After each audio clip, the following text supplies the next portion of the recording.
ఇప్పటికీ కూడా ఎప్పుడు ఇస్తారో అని చంద్రబాబు నాయుడు గారిని గట్టిగా నిలదీస్తూ అడిగితే 16 రోజుల అసెంబ్లీ సమావేశాలు అయిన తర్వాత కూడా కనీసం వీళ్ళ నోట్లో నుంచి ఒక్క మాట రాదు.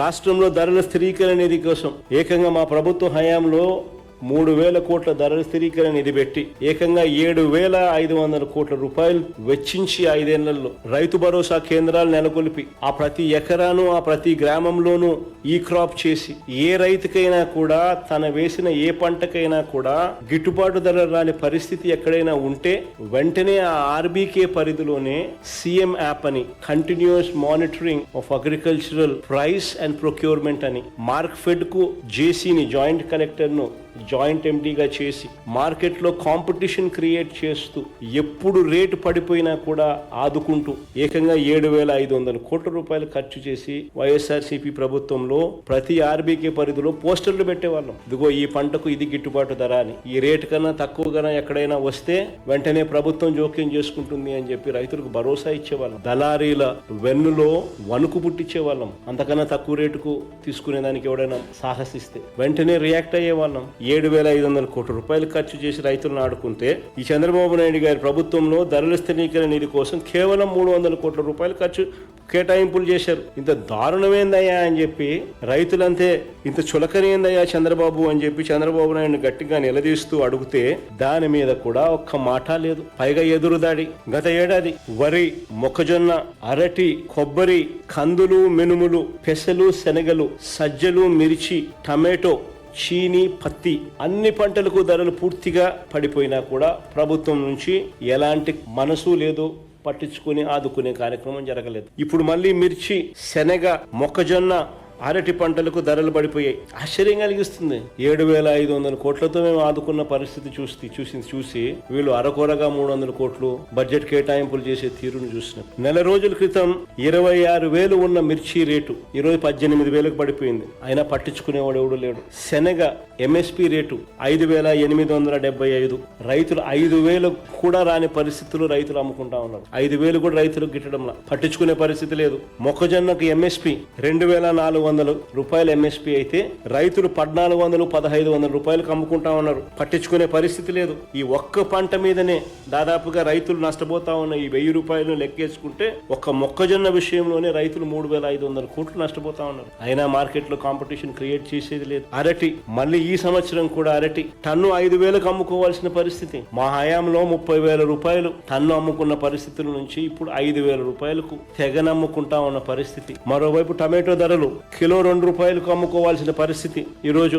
ఇవే కాకుండా బత్తాయి, సజ్జ, వాటర్ మెలను, మస్క్ మెలను ఈ అన్ని పంటల పరిస్థితి, పండ్ల పంటల పరిస్థితి ఇదే. ఇలాంటి పరిస్థితుల్లో రైతులకు అండగా ఉంటామని చెప్పి 16 రోజుల అసెంబ్లీ సమావేశాలు ముగిసాయి. 300 కోట్లు కాదు 3,000 కోట్ల రూపాయల ధర స్థిరీకరణ నిధి పెడతాము, తోడుగా ఉంటాము అని చెప్పాల్సిన నోట్లో నుంచి కనీసం నోరు మెదపలేదు. పైగా ఎమ్మెల్యేలకు ఆటలంట, ఎమ్మెల్యేలకు పాటలంట, ఎమ్మెల్యేలతో స్కిట్లంట. అసలు అసెంబ్లీ సమావేశాల్లో వీళ్ళు బిహేవ్ చేస్తామన్న తీరు చూస్తే ఇంత దారుణమైన పరిస్థితుల్లో రైతన్న కొట్టుమిట్టాడుతా ఉంటే వీళ్ళ ఆటలు, వీళ్ళ పాటలు, వీళ్ళ స్కిట్లు, వీళ్ళ కాలక్షేపం. నిజంగా మరోపక్క వ్యవసాయ రంగంలో ఎంత సంక్షోభం నెలకొని ఉందనంటే వందలాది మంది రైతు కూలీలు ఆత్మహత్యలు చేసుకుంటా ఉన్నారు. ఈ ప్రభుత్వ లెక్కల ప్రకారమే, నా లెక్కల ప్రకారం కాదు, ఈ ప్రభుత్వ లెక్కల ప్రకారమే 2025లో ఆత్మహత్య చేసుకున్న 393 మంది రైతు కుటుంబాలకు, 2,472 మంది రైతు కూలీల కుటుంబాలకు వారికి పరిహారం ఎప్పుడు ఇస్తారన్నది కనీసం ఒక్క మాట కూడా చెప్పలేదు అసెంబ్లీలో. వ్యవసాయ రంగంలో ఉన్న సంక్షోభం గురించి, రైతుల కష్టాల గురించి చర్చించడం, మాట్లాడడం, వారికి భరోసా ఇవ్వడం, ఇటువంటివన్నీ కూడా కనీసం మచ్చుక కూడా చేయలేదు. పిల్లలు పరీక్షలు రాస్తా ఉన్నారు, ఫీజు రీఎంబర్స్మెంట్, పిల్లల పరీక్షలు స్టార్ట్ అయినాయి, విద్యా దీవెన బకాయిలు, వసతి దీవెన బకాయిలు ఎప్పుడు ఇస్తారని చెప్పి ముఖ్యమంత్రి గారిని గట్టిగా నిలదీస్తూ అడిగాం. ఒక్క మాట లేదు. 2024 జనవరి, ఫిబ్రవరి, మార్చ్ ఆ క్వార్టర్, మార్చి 16న ఎన్నికల కోడ్ వచ్చింది. ఏప్రిల్లో వెరిఫై చేసి మామూలుగా అయితే మా ప్రభుత్వం క్వార్టర్ అయిపోయిన వెంటనే ఇచ్చేవాళ్ళు. అలాంటిది జనవరి, ఫిబ్రవరి, మార్చి 16న ఎన్నికల కోడ్ వచ్చింది. ఏప్రిల్, మేలో ఇవ్వవలసింది పెండింగ్ పడింది. అంతే, అక్కడి నుంచి ఫినిష్. ఈ మార్చి వస్తే 9 క్వార్టర్స్, ఒక్కొక్క క్వార్టర్ కు 700 కోట్లు అవుతుంది Vidya Deevena, fee reimbursement. 9 quarters into 700 6,300 కోట్లు ఇవ్వాలి. వసతి దీవెన కింద ప్రతి ఏప్రిల్లో మేము క్రమం తప్పకుండా 1,100 కోట్లు ఇచ్చేవాళ్ళం పిల్లల బోర్డింగ్ అండ్ లాడ్జింగ్ ఖర్చుల కోసం. ఏప్రిల్ 2024 ఎన్నికల కోడ్ రావడంతో ఆగిపోయింది. ఏప్రిల్ 2024, ఏప్రిల్ 2025 ఇప్పటికే 2,200 కోట్లు బకాయి. ఈ రెండు కలిపితే 6,300 కోట్లు విద్యా దీవెన కింద, 2,200 కోట్లు వసతి దీవెన కింద, 8,500 కోట్లు ఇవ్వాలి. వీటికి గాను 2024-25లో వీరు ప్రవేశపెట్టిన బడ్జెటరీ లెక్కల ప్రకారం వీళ్ళు విడుదల చేసింది 1,771 కోట్ల రూపాయలు 2024-25లో అని చూపించారు. అసెంబ్లీ జరుగుతోందని చెప్పి వెంటనే ఎక్కడ ఇది గొడవ పెద్దదవుతుందేమో అని బీఆర్ఓ ఇచ్చినారు 1,200 కోట్లు. నేను ఆ రోజే అన్న బీఆర్ఓ ఇస్తానే బడ్జెట్, బీఆర్ఓ అంటే బీఆర్ఓ ఇస్తానే డబ్బులు ఇచ్చినట్టు కాదు. ఇప్పటికి కూడా ఎంత ఇచ్చినారంటే 300 కోట్లు ఏదో ఇచ్చినారని చెప్తాను అంతే ఇప్పటిదాకా. అంటే టోటల్ గా వీళ్ళు ఇచ్చింది ఎంత అంటే 2024-25లో వీళ్ళు చెప్తా ఉన్న ఈ 1,771 కోటి, ఇప్పుడు 300 కోట్లు, రెండు కలిపితే 2,070 కోట్లు. అంటే 8,500 కోట్లు మైనస్ 2,071 అంటే 6,428 కోట్లు బాకీ ఇప్పటికే. ఈ రెండేళ్లకే, ఈ మార్చి నాటికే ఈ 6,428 కోట్లు కాక ఈ సంవత్సరం 2026-27కు అవసరం 4 క్వార్టర్స్ ఇంటూ 700 విద్యా దీవెన కింద 2,800. ఏప్రిల్ 26 ఇవ్వాల్సిన వసతి దీవెన మరో 1,100, మొత్తం 3,900 కోట్లు ఈ సంవత్సరం ఇవ్వాల్సింది. అంటే ఈ 3,900 కోట్లు ఈ సంవత్సరం కావాల్సింది. ఈ రెండేళ్లకు ఇప్పటిదాకా ఇవ్వాల్సిన బకాయిలు 6,428 కోట్లు, రెండు కలిపితే 10,328 కోట్లు కావాల్సి వస్తే ఈయన కేటాయింపు చేసింది కేవలం 2,766 కోట్లు. నేను పిల్లల చదువులు ఎలా సాగుతాయి? కాలేజ్ యాజమాన్యాలు పిల్లలను నిలదీస్తూ ఫీజులు కట్టించుకుంటున్నారు. కట్టలేని పిల్లలు చదువులు మానేస్తా ఉన్నారు. తల్లిదండ్రుల మీద తీవ్రమైన ఒత్తిడి ఎదుర్కొంటా ఉన్నారు. ఆస్తులు అమ్ముకోవాల్సిన పరిస్థితి, చదువులు మానేస్తా ఉన్న పరిస్థితి. అయినా ఈ చంద్రబాబు నాయుడు గారికి మనసు రాదు. 16 రోజులు అసెంబ్లీ సమావేశాలు అయిన తర్వాత కూడా ఇవి ఎప్పుడు ఇస్తావు స్వామి అని అంటే ఈ చంద్రబాబు నాయుడు గారి నోట్లో నుంచి కనీసం మాట కూడా లేదు. పొదుపు సంఘాల అక్కచెల్లెమ్మలకు మా ప్రభుత్వ హయాంలో క్రమం తప్పకుండా ఇచ్చేవాళ్ళం. 0 వడ్డీకి ప్రతి ఏప్రిల్ క్రమం తప్పకుండా బటన్ నొక్కేవాళ్ళం. ఏకంగా 4,900 చిల్లర కోట్లు మేము ఇచ్చినాం మా 5 ఏళ్లలో 0 వడ్డీ పథకానికి. ఈ రోజు ఈయన మేనిఫెస్టోలో ఏమో 3 లక్షల వడ్డీ లేని రుణాలను 10 లక్షలకు పెంచుతానన్నాడు. పెంచడం కదా దేవుడు ఎరుగు స్వామి. మా హయాంలో ఇచ్చేది కూడా ఎగరగొట్టేసినాం, అది కూడా రావడం లేదు. ఇవ్వాల్సింది ఎగరగొట్టిన 0 వడ్డీ. ఇదే ఈయన మేనిఫెస్టోలో చెప్పిన 10 లక్షల ప్రకారం లెక్కేసుకుంటే ఈ 3 ఏళ్ళకు కలిపి అదే 9,000 చిల్లర కోట్లు. మా హయాంలో 1,000 కోట్లు అయ్యేది. ఈయన 10 లక్షలకు పెంచి నేను వడ్డీ లేని రుణాలు ఇస్తాను, 3 లక్షలే జగన్ చెప్పింది అని అన్నాడు. అంటే 1,000 కాస్త 3,000 కోట్లు, 3,500 కోట్లు ఇంటూ 3 ఏళ్ళు అంటే 10,000 కోట్లు. ఈ 10,000 కోట్లు ఎప్పుడు ఇస్తున్నావు స్వామి? అక్క చెల్లెమ్మలు ఎదురు చూస్తా ఉన్నారు. పొదుపు సంఘాల పరపతి తగ్గిపోయింది. పొదుపు సంఘాలకు ఇచ్చే రుణాలు తగ్గిపోయినాయి. ఏకంగా 10,000 కోట్ల రుణాలు తగ్గాయి బ్యాంకుల నుంచి తీసుకునే రుణాలు. మొన్న లాస్ట్ బడ్జెట్ ప్రెజెంటేషన్ లో నేను ప్రెజెంటేషన్ చూపించిన 40,000 కోట్ల నుంచి ఏకంగా 30,000 కోట్లకు తగ్గిన పరిస్థితి. నబార్డ్ నివేదిక చూపించిన, నా మెమరీ కరెక్ట్ గా ఉంటే I think these are the exact, maybe not the exact numbers but కొంచెం అటు ఇటుగా. నా దగ్గర డాక్యుమెంట్ ఈరోజు లేదు. నబార్డ్ డాక్యుమెంట్ ఉంది. లాస్ట్ టైం మనం ప్రెజెంట్ చేసిన నబార్డ్ డాక్యుమెంట్ ఉంటే ఇప్పుడు చూపించాను. లాస్ట్ బడ్జెట్ ఇంతకు ముందు ప్రెస్ మీట్ లో చూపించిన మా ప్రభుత్వం అమలు చేసిన పథకాలన్నింటినీ కూడా రద్దు చేసినారు. పైగా వీళ్ళు ఇస్తానన్న సూపర్ 6, సూపర్ 7 పూర్తిగా ఎగరగొట్టేసి ఒకవైపున 0 వడ్డీకి కూడా దిక్కులేదు. మరోవైపున ఉన్న పథకాలన్నీ రద్దు అయిపోయినాయి. మా ప్రభుత్వంలో హయాంలో ఉన్న పథకాలన్నీ రద్దు అయిపోయినాయి. మరోవైపున ఈయన ఇస్తానన్న సూపర్ 6, సూపర్ 7 మోసంగా తేలాయి. ఇవేవీ చేయకుండా చంద్రబాబు నాయుడు గారు మహిళా దినోత్సవం రోజున అక్క చెల్లెమ్మలను పారిశ్రామికవేత్తలను చేస్తామంటూ మాట్లాడతాం. తానిచ్చిన హామీలు అమలు చేయకుండా ఒకవైపు ఉన్న పథకాలన్నీ రద్దు చేసి చివరికి 0 వడ్డీకి కూడా వీళ్లకు గతి లేకుండా చేసి వెన్నుపోటు పొడిచి మరోవైపున వారిని మభ్యపెడుతూ పారిశ్రామికవేత్తలను చేస్తానంటూ చంద్రబాబు నాయుడు గారు కోతలు కోస్తా ఉన్నారు. మహిళా సాధికారత కోసం అప్పట్లో మేము అమూల్ను తీసుకొచ్చినాం, హిందుస్థాన్ లేబర్ ను తీసుకొచ్చినాం, ప్రాక్టర్ అండ్ గ్యాంబుల్ ను తీసుకొచ్చినాం, ఐటీసీని తీసుకొచ్చినాం, రిలయన్స్ ను తీసుకొచ్చినాం. ఇలాంటి మల్టీనేషనల్ కంపెనీస్ ను తీసుకురావడమే కాకుండా బ్యాంక్ లింకేజెస్ కూడా టైఅప్ చేసి ప్రతి అక్కను ప్రతి చెల్లెమ్మను లక్షాధికారిని చేయాలి అని మహిళా సాధికారత కోసం మా ప్రభుత్వ హయాంలో అమలు చేసిన పథకాలు ఆసరా, చేయూత, ఈబీసీ నేస్తం, కాపు నేస్తం, జగనన్న తోడు, జగనన్న చేదోడు, నేతన్న నేస్తం, వాహన మిత్ర, సున్నా వడ్డీలు ఇవన్నీ మేము అమలు చేసి అక్క చెల్లెమ్మలను నిలబెట్టే కార్యక్రమం చేస్తే ఇవన్నీ రద్దు చేసి చంద్రబాబు నాయుడు గారు చివరికి, ఇది నాబార్డు నివేదిక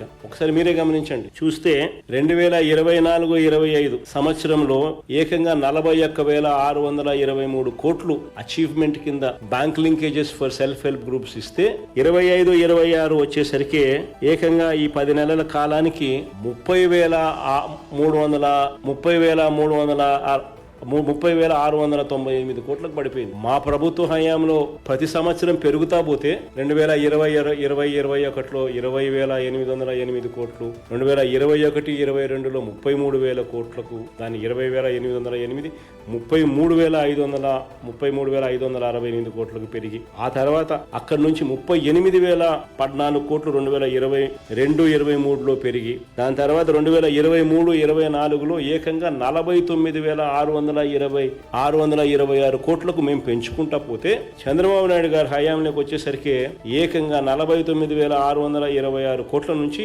2024-25 సంవత్సరానికి అక్క చెల్లెమ్మలకి ఇచ్చే బ్యాంక్ క్రెడిట్ లింకేజ్ ఏకంగా 41,623 కోట్లకు తగ్గిపోయింది. అక్కడి నుంచి ఫర్దర్ గా ఈ 2025-26కు వచ్చేసరికి ఈ 10 నెలల కాలానికి చూస్తే ఏకంగా 41,623 నుంచి 30,698కి పడిపోయింది. మహిళా సాధికారత కాదు, మహిళలను చంద్రబాబు నాయుడు నాశనం చేస్తా ఉన్నాడు అని చూపించే చిత్రపటం ఇది. మళ్ళీ ఇప్పుడు వారిని మోసం చేస్తూ పారిశ్రామికవేత్తలు చేస్తాడంట. ఇంత మోసం చేస్తున్నాడు ఈ మనిషి, ఇంత అన్యాయం చేస్తా ఉన్నాడు. ఇంకా ఇప్పుడు ఏమంటాడు, ట్రిపుల్ బెడ్రూమ్ ఇల్లు అంట. స్వామి, ట్రిపుల్ బెడ్రూమ్ ఇళ్ళ కదా దేవుడు ఎరుగు స్వామి, మా హయాంలో మేము శాంక్షన్ చేయించిన ఇల్లు పూర్తి చేసేదానికోసం ఆ డబ్బులు ఇవ్వండి స్వామి, ఇవ్వాల్సినవి అని చెప్పి మేము అడిగితే వాటి గురించి మాట్లాడు కానీ ఏకంగా ట్రిపుల్ బెడ్రూమ్ ఇల్లు ఇస్తానంటూ చంద్రబాబు నాయుడు మరొక దొంగ మాటలు మాట్లాడు. ఈ 2 ఏళ్లలో నేను అడుగుతా ఉన్నా, ఈ 2 ఏళ్లలో కొత్తగా చంద్రబాబు నాయుడు గారు ఒక్క అక్క చెల్లెమ్మలకు కనీసం 1 గజం స్థలమైనా ఇచ్చినాడు, 1 ఇంటి పట్టా ఇవ్వలేదు, కొత్తగా 1 ఇంటిని కూడా శాంక్షన్ చేయించలే. మా హయాంలో మేము 31 లక్షల ఇళ్ల పట్టాలు ఇచ్చి అందులో 21 లక్షల ఇళ్ల శాంక్షన్ ఇళ్ల మంజూరు చేయించి ఇలా శాంక్షన్ చేయించి లక్షల పైచిలకు ఇళ్లను కూడా పూర్తి చేస్తాం. మిగిలిన ఇళ్లు వివిధ దశల్లో కడతా ఉన్నారు, వివిధ దశల్లో ఉన్నాయి. ఆ వివిధ దశల్లో ఉన్న ఆ ఇళ్లను పూర్తి చేయడం కోసం ఇవ్వాల్సిన డబ్బులు కూడా ఈ మనిషి ఇవ్వడంలో డైవర్ట్ చేసినాడు. కేంద్ర ప్రభుత్వం ఒకసారి డబ్బులు ఇస్తుంది, ఆ డబ్బులు కరెక్ట్ గా ఈయన డైవర్ట్ చేయకుండా ఇస్తే మళ్ళీ రెండోసారి డబ్బులు ఇస్తుంది. కేంద్ర ప్రభుత్వం డబ్బులు ఇచ్చింది, ఈయన డైవర్ట్ చేసినాడు, ఇంకా ఫినిష్, అంతే, పథకం అయిపోయింది. పైగా ఆ పథకం మళ్ళా ముందుకు సాగించినారు అని అంటే ఈయన తరపు నుంచి చేయాల్సినవి కొన్ని చేయాలి కాబట్టి అవన్నీ చేయడం ఎందుకులే అని చెప్పి అది కూడా ఆపేసి. ఈ 2 కారణాలు. ఈ ఉన్న ఇళ్లను కంప్లీట్ చేయడం అనేది చెయ్యి స్వామి అని ఓ పక్క అంటా ఉంటే, ఓ పక్క ఏమంటాడు, ట్రిపుల్ బెడ్రూమ్ అంటాడు. ట్రిపుల్ బెడ్రూమ్ అనమే కాదు, మేనిఫెస్టోలో ఆయన ఏమన్నాడు తెలుసా? మేనిఫెస్టోలో ప్రతి ఇంటి నిర్మాణానికి అదనంగా ఆదివాసీలకు 1,00,000, ఎస్టీలకు అంటే కొండ ప్రాంతం కాకుండా కింద ప్రాంతంలో ఉన్న ఎస్టీలకు 75,000, ఎస్సీలకు చేనేతలకు 50,000 చొప్పున ఇస్తామన్నాడు. 2 ఏళ్లలో ఒక్కరికైనా 1 పైసా అయినా ఇచ్చినాడు. అదనంగా ఇస్తానని చెప్పిన ఈ వ్యక్తి కనీసం 2 ఏళ్లలో ఒక్కరికైనా 1 పైసా ఇవ్వలేదు. దీని మీద గట్టిగా అడిగితే 16 రోజుల అసెంబ్లీ సమావేశాల తర్వాత కూడా ఈ పెద్ద మనిషి నోట్లో నుంచి 1 మాట రాల. స్కూళ్ళు, హాస్పిటళ్లలో నాడు నేడు పనులు ఆగిపోయినాయి. అయ్యా, నాడు నేడు పనులు ఆగిపోయినాయి అని గట్టిగా ప్రశ్నిస్తూ అడిగాం. వీటికి సంబంధించి 1 మాట లేదు. అయా 17 మెడికల్ కాలేజీలు ప్రైవేటీకరణ వద్దు అని ప్రజలు పెద్ద ఎత్తున సంతకాలతో తమ నిరసనను కూడా తెలియజేసిన పరిస్థితుల మధ్య మీ నిర్ణయాన్ని వెనక్కి తీసుకుని ఆ 17 మెడికల్ కాలేజీలు, ఆ 17 దేవాలయాలను పూర్తి చేయండి అయ్యా చంద్రబాబు అని చెప్పి గట్టిగా అడిగితే దాని గురించి కూడా 1 మాట లేదు. ఆరోగ్యశ్రీకి ఇంతవరకు ఆయన పెట్టిన బకాయిలు, 2 ఏళ్లకే ఆయన పెట్టిన బకాయిలు 3,150 కోట్లు. ఈ సంవత్సరం మళ్ళీ 2026-27లో ఈ స్కీమ్ మళ్ళా నడవడానికి నెలకు 330 కోట్ల రూపాయలు చొప్పున 12 నెలలంటే 4,000 కోట్లు కావాలి. అంటే ఈ 4,000 ప్లస్ ఈ 3,150 7,150 కోట్లకు గాను ఈయన బడ్జెట్ లో కేటాయింపులు చేసింది 4,000 కోట్లని చేశాడు. గాని ఈయన ఏ రోజు కూడా కేటాయింపులు బడ్జెట్ లో పెట్టిన దానికి కేటాయింపులకు ఖర్చు చేసింది చూస్తే ఏ రోజు కూడా కనీసం 2,000 కోట్లు దాటి. అయ్యా చంద్రబాబు గారు 7,150 కోట్లు కావాలి, వీటికి సంబంధించి డబ్బులు ఎప్పుడు ఇస్తున్నావు? 3,150 కోట్ల రూపాయలు బకాయిలే ఉన్నాయి. ఈ సంవత్సరం స్కీమ్ నడవడానికి మరో 4,000 కోట్లు కావాలి. నెట్వర్క్ హాస్పిటల్స్ లో టోటల్ గా స్ట్రైక్ చేస్తా ఉన్నారు, అగ్రిమెంట్లు చేయబోము అని చెప్పి ఏకంగా నెట్వర్క్ హాస్పిటల్ నోటీస్ ఇస్తా ఉన్నారు అని చంద్రబాబు నాయుడు గట్టిగా నిలదీస్తూ అడిగినా కూడా ఈయన నోట్లో నుంచి ఒక్క మాట రాదు. ఉద్యోగులకు అధికారంలోకి వస్తూనే ఇస్తానన్న ఐఆర్ ప్రస్తావన లేదు. బడ్జెట్లో మేనిఫెస్టోలో పెట్టినారు, ఉద్యోగులకు అధికారంలోకి వస్తూనే ఐఆర్ అన్నాడు చంద్రబాబు నాయుడు మేనిఫెస్టోలో. ప్రస్తావన లేదు. పిఆర్సీ ప్రస్తావన లేదు, ఒక్క మాట లేదు. పెండింగ్ లో ఉన్న 4 డిఏల గురించి, డిఆర్ల గురించి ఎప్పుడు ఇస్తారో కనీసం చెప్పను కూడా చెప్పలేదు. జీపీఎఫ్ గురించి మాట లేదు, ఏపీ జిఎల్ఐ గురించి మాట లేదు. General provident fund, general life insurance, medical reimbursement, retirement benefits, surrender leaves, వీటికి కింద దాదాపుగా 35,000 కోట్ల రూపాయలు ఉద్యోగస్తులకు బాకీ పడ్డాడు. వీటి గురించి కనీసం మాట కూడా లేదు. ఆశా వర్కర్లు, అంగన్వాడీలు వచ్చి విజయవాడలో ధర్నాలు చేస్తా ఉంటే ఎన్నికల మేనిఫెస్టోలో ఈయన చెప్పింది వాళ్ళు అడుగుతా ఉన్నారు. 2 ఏళ్ళు అయిపోయింది స్వామి, ఎప్పుడు ఇస్తామని.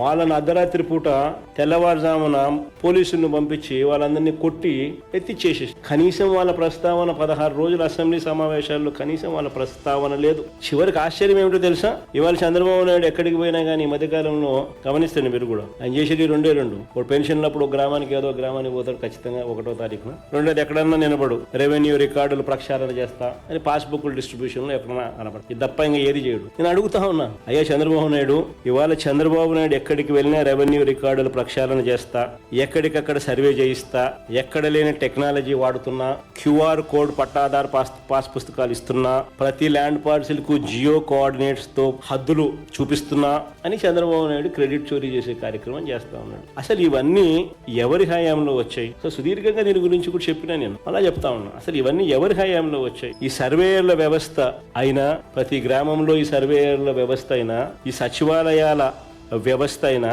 ఎవరి వల్ల వచ్చింది? అసలు ఈ సర్వే ఎక్విప్మెంట్ ఎవరి హయాంలో వచ్చింది? అసలు ఈ కోర్ స్టేషన్స్ ఎవరి హయాంలో వచ్చినాయి? అసలు ఈ రోవర్స్ ఎవరి హయాంలో వచ్చినాయి? అసలు ఈ విమానాలు, ఈ హెలికాప్టర్లు సర్వేలు చేస్తూ ఎవరి హయాంలో తిరిగాయి? అసలు ఈ ఓఆర్ఐ రికార్డులు ఎవరి హయాంలో వచ్చినాయి? చివరికి సర్వే చేయడానికి అవసరమయ్యే కోట్ల రాళ్లు కూడా ఎవరి హయాంలో వచ్చాయి? చివరికి పాస్బుక్ లో క్యూఆర్ కోడ్ కూడా ఎవరి హయాంలో వచ్చింది? చివరికి భూములకు జియో ట్యాగింగ్ హద్దులు ఎవరి హయాంలో వచ్చినాయి? ఇవన్నీ వచ్చిన వాళ్లకు క్రెడిట్ ఇవ్వాల్సింది పోయి, సరే ఆ వైఎస్ఆర్సీపీ ప్రభుత్వం జగన్మోహన్ రెడ్డికి సరే నాకు క్రెడిట్ ఇవ్వడం చంద్రబాబు నాయుడుకి ఇష్టంలా, క్రెడిట్ చోరీ ఎలాగూ చేస్తున్నాడు, చేస్తాడు, ఇది నైజం అని అనుకుంటే పోతే పోయింది లేబ్బా. కనీసం ఆ ఉద్యోగస్తులన్నా, ఆ సచివాలయాలలో ఆ 15,000 మంది సర్వేయర్లు లేకపోతే, ఆ సచివాలయాలలో ఆ డిజిటల్ అసిస్టెంట్లు లేకపోతే, ఆ సచివాలయాలలో ఈ విలేజ్ రెవెన్యూ అసిస్టెంట్లు లేకపోతే అది ఎట్లా చేస్తారండి? ఎట్లా అవుతుందండి? కనీసం వాళ్ళకు కూడా ఏ రోజు థ్యాంక్ యూ చెప్పాల. థ్యాంక్ యూ చెప్పకపోగా వాళ్ళ మీద హెరాస్మెంట్. సచివాలయ ఉద్యోగులు దాదాపుగా 50-60 మంది చచ్చిపోయినారు, ఆత్మహత్యలు చేసుకున్నారు. కనీసం సానుభూతి లేదు వాళ్ళ మీద. సర్వేయర్లనైతే సస్పెన్షన్, హెరాస్మెంట్. ఒక థ్యాంక్ యూ చెప్పాల్సిన చోట ఒక థ్యాంక్ యూ చెప్పి చిక్కటి చిరునవ్వుతో వాళ్ళతో పనులు చేయించుకోవాల్సిన చోట చిక్కటి చిరునవ్వు లేదు, థ్యాంక్ యూ లేదు, హెరాస్మెంట్, ఆత్మహత్యలు. ఇవి ఈ రోజు ఎంప్లాయీస్ పరిస్థితి. ఇలా తానిచ్చిన హామీలు మోసంగా చేసి అమలు చేయకుండా ఉన్న అన్ని పథకాలను రద్దు చేసి, ఒకవైపున తానిచ్చిన హామీలన్నీ అమలు చేయకుండా మోసం చేశాడు, మరోవైపున తానిచ్చిన పథకాలన్నీ రద్దు చేసినాడు, మా ప్రభుత్వంలో ఉన్న పథకాలన్నీ రద్దు చేసినాడు. మరోవైపున స్కూల్స్, హాస్పిటల్స్, వ్యవసాయము అన్నీ కూడా విధ్వంసానికి లోనైనాయి. ఇలాంటి పరిస్థితుల్లో ఏమంటాడు చంద్రబాబు నాయుడు? ప్రతి జంట కనీసం 3-4 పిల్లలను కనాలి, ప్రతి జంట కనీసం 3-4 పిల్లలను కనాలంటాడు. ఇలాంటి పరిస్థితుల్లో ఇవాళ చంద్రబాబు గారి పాలనలో పాలు దాగినా నీళ్లు దాగినా చనిపోతా ఉన్నాడు. స్కూళ్లలో, హాస్టళ్లలో నాణ్యమైన భోజనం కూడా పెట్టలేకపోతా ఉన్నాడు. గోరుముద్ద గాలికి ఎగిరిపోయింది. పరిశుభ్రమైన తాగునీరు, కలుషిత ఆహారం వల్ల పిల్లలు చనిపోతా ఉన్న పరిస్థితులు చూస్తా ఉన్నాం. నాడు నేడు గాలికి ఎగిరిపోయింది. ప్రభుత్వ హాస్పిటల్స్ లో కూడా ఇవే పరిస్థితులు. నాడు నేడు ఆగిపోయాయి. 0 వేకెన్సీ పాలసీ గాలికి ఎగిరిపోయింది. 17 కొత్త మెడికల్ కాలేజీలు పూర్తి కావాల్సిన చోట, పూర్తి చేయాల్సిన చోట వాటిని స్కాములు చేస్తూ అమ్మాలని చెప్పి వాటిని ఆపేసి చేసిన పరిస్థితులు. ఫ్యామిలీ డాక్టర్ లేదు, విలేజ్ క్లినిక్లు నిర్వీర్యం. హాస్పిటల్లో WHO GMP కేటగిరీస్ కి సంబంధించిన మందులు కదా దేవుడు ఎరుగు, మామూలు మందులు కూడా దిక్కులేని పరిస్థితుల్లో హాస్పిటల్స్ తయారయ్యాయి. బడులలో ఇంగ్లీష్ మీడియం, గవర్నమెంట్ బడులలో ఇంగ్లీష్ మీడియం గాలికి ఎగిరిపోయింది. నాడు నేడు పనులు ఆగిపోయాయి. ట్యాబులు 8వ తరగతి పిల్లలకు ట్యాబులు ఇచ్చి ఆపేసినారు. గోరుముద్ద కూడా అన్యాయం చేసినారు. చదువులు ఇంత దారుణంగా ఉన్నాయి కాబట్టి అసలు గవర్నమెంట్ స్కూళ్లలో చేరే ఎన్రోల్మెంట్ GER రేషియో మా ప్రభుత్వ హయాంతో పోలిస్తే 2023-24తో పోలిస్తే గవర్నమెంట్ స్కూల్లో చేరిన సంఖ్య దాదాపుగా 43 లక్షల government and government plus government aided schools, ఈ రెండు కేటగిరీస్ లో దాదాపుగా 43 లక్షలు దగ్గర ఉంటే ఆ టేబుల్ కూడా సరిపోయి ఉందమ్మా. 43 లక్షల మంది ఉంటే ఏకంగా చంద్రబాబు నాయుడు గారి హయాంలోకి వచ్చేసరికి అది ఏకంగా 33 లక్షలు తగ్గి 10 లక్షల మంది స్టూడెంట్స్ గవర్నమెంట్ బడులలో నుంచి దాదాపుగా విత్డ్రా అయినారు. 10 లక్షలు 8 లక్షలు ఏదో నెంబర్ కరెక్ట్ గా నెంబర్స్ మనం ఒకసారి చూడు. మంచి చదువులు లేవు, మంచి వైద్యం లేదు. వ్యవసాయం అనేది రైతులకు ఈ రోజు గుదిబండగా మార్చినాడు చంద్రబాబు నాయుడు. ఏ పంటకు గిట్టుబాటు ధరలు రాని పరిస్థితి. ఇలాంటి పరిస్థితుల్లో చంద్రబాబు నాయుడు గారు ఇస్తానన్న నిరుద్యోగ భృతి అమలు చేస్తానన్న Super 6 Super 7 అమలు చేయడు. పైగా మా ప్రభుత్వంలో ఉన్న పథకాలన్నీ రద్దు చేసినాడు. ప్రజల జీవన ప్రమాణాలను కనీసం పెంచకుండా పట్టించుకోకుండా మహిళలకు తానిచ్చిన హామీలు అమలుకు దిక్కులేని పరిస్థితిలో ఈ రోజు రాష్ట్రం ఉంటే చంద్రబాబు నాయుడు ఏమంటాడు? ఎడా పెడా ఒక్కొక్కరు 3 4 పిల్లలను కనండి అని అంటాడు. స్వామి ఖండం కథ దేవుడు ఎరుగు స్వామి. చంద్రన్న పెళ్లి కానీ మేనిఫెస్టోలో పెట్టినాం. ప్రతి జంటకు పెళ్లి అయితేనే ₹1,00,000 ఇస్తానన్నాం. ఇంతవరకు ఒక్కరికి ఇచ్చింది, ఒక్కరికి ఇలా. అది ఎప్పుడు ఇస్తావు స్వామి అని అడిగినాం. ఇంతవరకు ఇలా. కానీ 3వ బిడ్డ కంటే మాత్రం డబ్బులు ఇస్తాడు. ఎన్నికల్లో మేనిఫెస్టోలో చెప్పిన చంద్రన్న పెళ్లి కానుకకు దిక్కు లేదు. ఇప్పుడు 3వ బిడ్డ కంటే డబ్బులు ఇస్తానని చెప్పి ఇప్పుడు కొత్తగా. అసలు చంద్రబాబు నాయుడు గారు అనే వ్యక్తి నిజంగా అబద్ధనాడడంలోనూ మోసం చేయడంలోనూ అసలు కళ్ళార్పడు. అసలు ఇలాంటి వ్యక్తి చాలా అరుదుగా పుడతారు కొంతమంది. అంటే ఈయనకు కరెక్ట్ గా పుట్టినోడు మళ్ళీ లోకేష్ కూడా అట్టే ఉన్నాడు అనుకో, అది వేరే విషయం. బట్ చాలా అంటే ఇది చాలా అన్యాయస్తులు. ఇంత అన్యాయంగా పుట్టరు. నిజంగా గొప్ప సంగతి. మహిళల జోలికి వస్తే మనుషులు ఏమంటాడు? మాటలు మాత్రం. మహిళల జోలికి వస్తే తాట తీస్తాను ఈ మధ్యకాలంలో ఆయన స్టేట్మెంట్. మహిళల జోలికి వస్తే అదే ఆఖరి రోజు అవుతుందని చంద్రబాబు నాయుడు గారు డైలాగుల మీద డైలాగు ఈ మధ్యకాలంలో మనం అంతా చూసి. ఇది సినిమా డైలాగులు కాదు, ఆయన చంద్రబాబు డైలాగు. మహిళలపై దారుణాలకు పాల్పడ్డ తన పార్టీకి చెందిన వారిపై ఇదే చంద్రబాబు నాయుడు అడుగుతా ఉన్నా, ఎంతమందిపై నువ్వు చర్యలు తీసుకున్నావు? ఇంత డైలాగులు కొడతా ఉన్నావు. మహిళల జోలికి వస్తే తాట తీస్తానన్నావు. మహిళల జోలికి వస్తే అదే ఆఖరి రోజు అవుతుంది అని అన్నావు. డైలాగుల మీద డైలాగులు కొడతా ఉన్నావు. మరి చంద్రబాబు నాయుడు గారు నిన్నే అడుగుతా ఉన్నా, మహిళలపై దారుణాలకు పాల్పడ్డ మీ పార్టీకి చెందిన వారిపై ఎంతమంది మీద నువ్వు చర్యలు తీసుకున్నావు? రైల్వే కోడూరు జనసేన ఎమ్మెల్యే అరవ శ్రీధర్ తనపై అత్యాచారం చేశారని, ఆపై మోసం చేశారని బాధితురాలు నేరుగా ముఖ్యమంత్రికి, పోలీసులకు స్వయంగా ఫిర్యాదు చేసింది. చంద్రబాబు ఏం చర్యలు తీసుకున్నావు అని అడుగుతాం. KGBV మహిళా ప్రిన్సిపల్ మీద వేధింపులకు పాల్పడ్డ ఆముదాల వలస TDP ఎమ్మెల్యే కూనా రవికుమార్ మీద చంద్రబాబు నాయుడు గారు ఏం చర్యలు తీసుకున్నావు అని అడుగుతాం. మహిళలతో అశ్లీలంగా వీడియో కాల్స్ చేసిన గుంటూరు ఈస్ట్ ఎమ్మెల్యే నసీర్ అహ్మద్ మీద అయ్యా చంద్రబాబు గారు ఏం చర్యలు తీసుకున్నావు అని అడుగుతా ఉన్నా. TDPకి చెందిన సత్యవేడు ఎమ్మెల్యే కోనేటి ఆదిమూలం ఒక మహిళ మీద దారుణమైన లైంగిక దాడికి పాల్పడితే ఈ చంద్రబాబు గారు ఏం చర్యలు తీసుకున్నారు అని అడుగుతాం. మహిళా ఉద్యోగి మీద లైంగిక వేధింపులకు పాల్పడ్డ మంత్రి సంధ్యారాణి PA, ఎమ్మెల్యేలు ఈ లీడర్ల కథ దేవుడు కనీసం PAల మీద కూడా యాక్షన్ తీసుకోలేక అలా సంధ్యారాణి PA మీద చంద్రబాబు నాయుడు గారు ఏం చర్యలు తీసుకున్నారని అడుగుతా ఉన్నా. పైగా బాధితురాల మీద కూడా తప్పుడు కేసు, ఉల్టా కేసు పెట్టినారు బాధితురాల మీదనే. అంతెందుకు ప్రస్తుత TDP చైర్మన్, ప్రస్తుత TTD చైర్మన్ ఒక మహిళను మోసం చేసి వీడియోతోనూ ఫోటోలతోనూ అడ్డంగా దొరికిపోయిన చంద్రబాబు ఏం చేశాడు అని అడుగుతాం. సరే వాళ్ళంతా పొలిటీషియన్స్లే, వాళ్ళ జోలికి పోతే చంద్రబాబు నాయుడు కానీ ఇబ్బందిలే అని ఏమైనా హెసిటేట్ చేస్తున్నాడేమో చంద్రబాబు అని అనుకుంటే, TTD చైర్మన్ ఒక మహిళను మోసం చేసి ఆమె వీడియో చూపుతూ ఫోటోలు చూపుతూ అడ్డంగా దొరికిపోయిన చంద్రబాబు ఏం చేశాడని అడుగుతా ఉన్నాం. తనను మోసం చేశాడని, ఇలాంటి వారికి ఎలాంటి పదవులు చేయవద్దని విచారణ చేసి తగు చర్యలు తీసుకోవాలని ఈ బాధితురాలు చంద్రబాబు నాయుడు గారికి గతంలోనే లేఖ రాసిందట. ఆ లేఖ కాపీ కూడా ఈ మధ్య కాలంలో బయటకు వచ్చింది. లేఖ రాయడమే కాకుండా దాని అక్నాలెడ్జ్మెంట్ కూడా మళ్ళీ అక్నాలెడ్జ్మెంట్ తో సహా లేఖ బయటకు వచ్చింది. అలాంటి చోట చంద్రబాబు నాయుడు గారు ఎంక్వైరీ చేసింది లేదు. ఇలాంటి వ్యక్తులకు ఉన్నత పదవులు ఇవ్వకూడదు అని ఆయన అడిగితే ఏకంగా టీటీడీ చైర్మన్ పదవి ఇచ్చి, నిజంగా దేవుడి మీద వీళ్ళకు భయం లేదు, భక్తి లేదు, నిష్ట లేదు. నిజంగా ఇలాంటివి ఏవైనా ఉంటే ఇలాంటి తప్పులు చేయరు. ఎస్పెషలీ దేవుని ఆలయం, ఇలాంటి వాళ్ళ దేవుడి గురించి మాట్లాడేది, ఇలాంటి వాళ్ళ పవిత్రత గురించి మాట్లాడేది, ఇలాంటి వాళ్ళ ఆడవాళ్ళ గురించి మాట్లాడేది. చివరికి చంద్రబాబు నాయుడుకి నిజంగా భయము లేదు, భక్తి లేదు, ఆలయ నిర్వహణలో శ్రద్ధ అంతకన్నా లేదు. నిన్ననే కదిరిలో జరిగిన రథోత్సవంలో రథం కింద పడి 6 భక్తులు గాయపడ్డారు. పవిత్రమైన రథోత్సవం నిర్వహణలోనూ భక్తులకు రక్షణ కల్పించడంలో కూడా ప్రభుత్వం విఫలమైంది. వైకుంఠ ఏకాదశి సందర్భంలో తిరుమలలో 6 మరణించినారు. ఫస్ట్ టైం తిరుపతి హిస్టరీలో, తిరుమల తిరుపతి దేవస్థానం హిస్టరీలో ఇది ఫస్ట్ టైం. అది వైకుంఠ ఏకాదశి సందర్భంగా తిరుమలలో 6 మరణించినారు. సింహాచలంలో చందనోత్సవం సందర్భంలో 7 చనిపోయినారు గోడగూలి. పలాసలో తొక్కిసలాట జరిగి 9 మంది చనిపోయినారు చంద్రబాబు నాయుడు గారి హయాంలోనే. వరుసగా ఇన్ని ఘటనలు జరుగుతా ఉన్నా కూడా ప్రభుత్వం ఏం చర్యలు తీసుకుంది? దేవుణ్ణి అడ్డు పెట్టుకుని రాజకీయాలు చేయడం తప్ప వీరికి నిజంగా శ్రద్ధ ఎక్కడుంది? అసలు లేటెస్ట్ ఇది కదిరి నిన్న జరిగిన ఘటన. ఇన్ని జరుగుతా ఉన్నా కూడా మళ్ళా చివరికి కదిరి ఘటన నిన్న.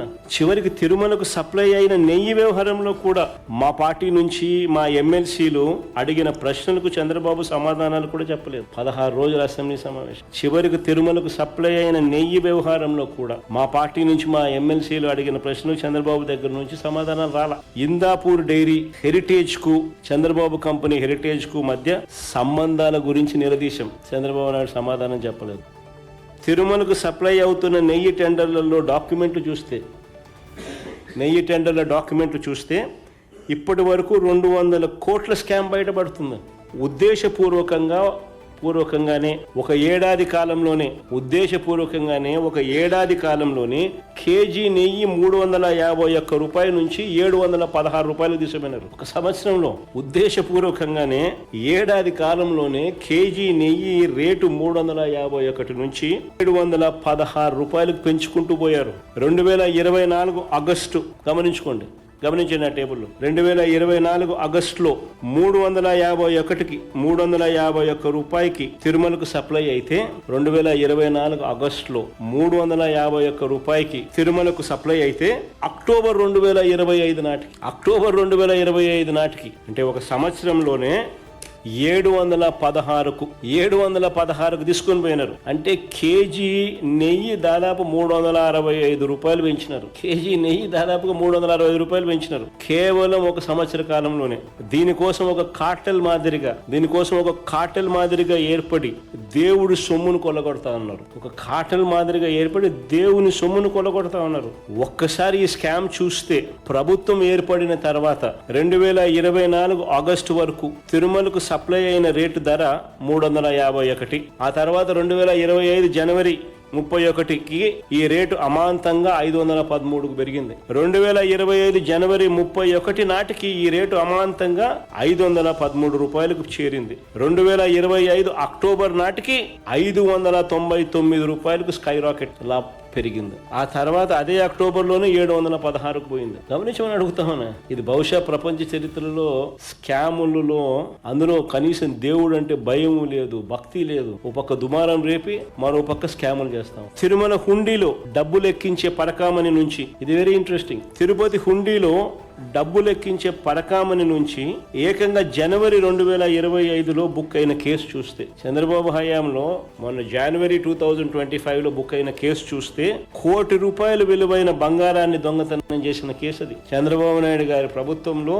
పరకామణి నుంచి అంటే టీటీడీలో డబ్బులు లెక్కబెట్టే కార్యక్రమం నుంచి ఏకంగా జనవరి 2025లో చంద్రబాబు హయాంలోనే బుక్ అయిన కేసు. ₹1 కోటి విలువైన బంగారాన్ని దొంగతనం చేస్తే చంద్రబాబు గారు గారి హయాంలో ఘోరమైన ఈ తప్పు జరిగితే ఆ దొంగకు దగ్గరుండి బెయిల్ ఇప్పించినారు. ఆ దొంగకు దగ్గరుండి హషప్ చేసి బెయిల్ ఇప్పించినారు. మొత్తం కేసును నీరుగార్చే ప్రయత్నం చేశారు. మా హయాంలో 75,000 విలువ చేసే డాలర్ నోట్ల దొంగతనం జరిగితే, మా హయాంలో 75,000 విలువ చేసే డాలర్ నోట్ల దొంగతనం జరిగితే ఏకంగా 15 కోట్లు విలువైన ఆస్తులు టీటీడీ గుడికి రాయించినారు. దేవుని సొమ్ముతో ఎవరైనా చెలగాటం ఆడితే అది తప్పు, డిసిప్లిన్ ఉండాలి అని చెప్పి ఆ టైంలో టీటీడీ బోర్డు మా హయాంలో 75,000 విలువ చేసే డాలర్లు చోరీకి గురైతే ఏకంగా 15 కోట్ల విలువ చేసే ఆస్తులు టీటీడీ గుడికి రాయించిన పరిస్థితులు అప్పట్లో. కానీ ఇవాళ 1 కోటి రూపాయలు విలువ చేసే బంగారం చోరీ చేస్తే పట్టుపడిన ఆ వ్యక్తికి బెయిల్ ఇచ్చి పంపిస్తా ఉన్నారు. ఇంకా ఆశ్చర్యకరమైన విషయం చెప్పాలన్నా ఇది బాగేనండి. ఇది నిజంగా అందరి కళ్ళు కూడా ఒకరవ అట్లా అంటాయి. ఆశ్చర్యం కలిగించే విషయం చెప్తా. ఈ 1 కోటి రూపాయల దోపిడీ టీటీడీ పరకామణిలో చంద్రబాబు హయాంలో జనవరి 2025లో జరిగితే దానిని ఓ వైపున దాచిపెట్టి బయటికి రాకుండా మరోవైపున సెప్టెంబర్ 2025లో 2023లో జరిగిన సెప్టెంబర్ 2025లో చంద్రబాబు నాయుడు 2023లో జరిగిన పరకామణి కేసు 75,000 రూపాయలు విలువ చేసే డాలర్ నోట్లు పట్టుబడి అక్కడ కూడా గుడికి మేలు జరుగుతూ 15 కోట్ల రూపాయల ఆస్తి టీటీడీకి రాయించిన దాన్ని తప్పుపడతాడు. జనవరి 2025 ఆయన హయాంలో జరిగింది దాచిపెట్టి, సెప్టెంబర్ 2025లో 2023లో జరిగిన 75,000కు సంబంధించిన డాలర్ నోట్ల దొంగతనం వ్యవహారం ఆ గుడికి మంచి జరిగిస్తూ చేసిన కార్యక్రమంలో పెద్ద ఎత్తున విషప్రచారం దుమారం చేసి ఈ 2025 జనవరిలో జరిగింది కప్పిపెడుతూ. ఇంకా ఆశ్చర్యం చెప్పన్నా, ఇంకా ఆశ్చర్యమేనండి. నెయ్యి వ్యవహారంలో కూడా అంతే. ఈయన హయాంలోనే టెండర్లు ఖరారైనాయి. జంతువుల కొవ్వు కలిసిందని, కల్తీ జరిగిందని, ఇది మేం చేసినామని ఎదురు ఆరోపణ చేసింది ఈయన హయాంలో జరిగింది. రిజెక్ట్ అయినవి మళ్ళీ వెనక్కి రాకూడదు, అలాంటిది మళ్ళీ వెనక్కి వచ్చేట్టుగా చేసినాడు. వైష్ణవి డైరీ, సంఘం డైరీకి ఉన్న సంబంధాలు అందరికీ తెలుస్తూనే ఉంటాయి. వెనక్కి వచ్చినాయి, వాడినాడు, మళ్ళీ ఎదురు మా మీద దాడి. సెప్టెంబర్లో ఆయన చేసిన తప్పును మాపై నెట్టాడు. ఏం చెప్తాను, ఇలాంటి వారిని ఏమనాలా? ఓ పక్కేమో తప్పు ఆయనే చేస్తాడు, వేలెత్తి వేరే వారి మీద నింద వేస్తాడు. రెండో వైపున ఆ దుమారంలో స్కామ్ చేస్తాడు. డైరెక్ట్గా ఆ హెరిటేజ్కు, ఆ ఇందాపూర్కు ఉన్న సంబంధం ఏంటి అంటే నోరు మెదపలేడు. వాళ్ళ వెబ్సైట్లోనే అది మ్యానుఫ్యాక్చరింగ్ యూనిట్ ఆఫ్ హెరిటేజ్ అని వాళ్ళే రాసుకుంటారు. అదే హెరిటేజ్కి సంబంధించిన సీనియర్ వైస్ ప్రెసిడెంట్ సేల్స్ను ఫైర్ చేస్తారు. ఆయన రాజీనామా చేసి వెళ్ళిపోయినాడు. ఈ నేపథ్యంలోనే రేటు సంవత్సర కాలంలో 351 నుంచి 716కు పెరుగుతుంది. ఒక కార్టెల్ ఫామ్ అవుతుంది. సంవత్సర కాలంలోనే రేట్లు పెంచుకుంటూ 351 నుంచి 716కు పెంచుకుంటూ పోతారు. కేజీ నెయ్యి మీద 365 రూపాయలు ఒక సంవత్సరంలో పెరుగుతుంది. క్యామ్ కనిపిస్తుంది. ఇలాంటి వాళ్ళని ఏమనాలా అని అడుగుతారు. సినిమాలో నిజంగా ఒక విలన్ క్యారెక్టర్ కూడా ఒక సినిమాకు పోతే ఆ 2.5 గంటల్లో విలన్ కూడా ఇంతగా ఆలోచన చేయడం. ఇది లైవ్ టెలికాస్ట్లో కనిపిస్తుంది. Reality show. స్కీములు లేవు, స్కాములు, మళ్ళీ ఎదురు ఆరోపణలు, మళ్ళీ కుట్రలు.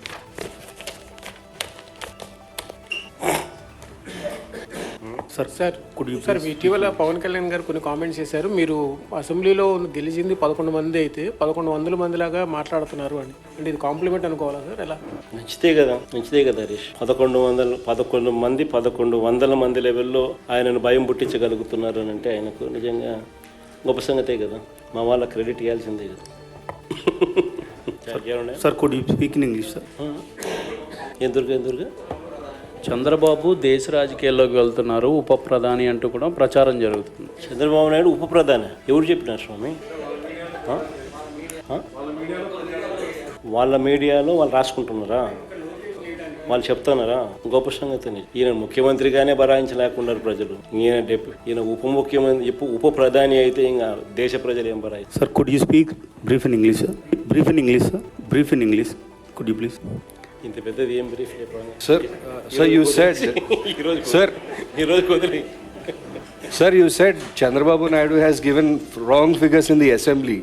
So how do you think he could be held accountable for that? In a democracy, there is very little what you can do other than bringing it to the public domain.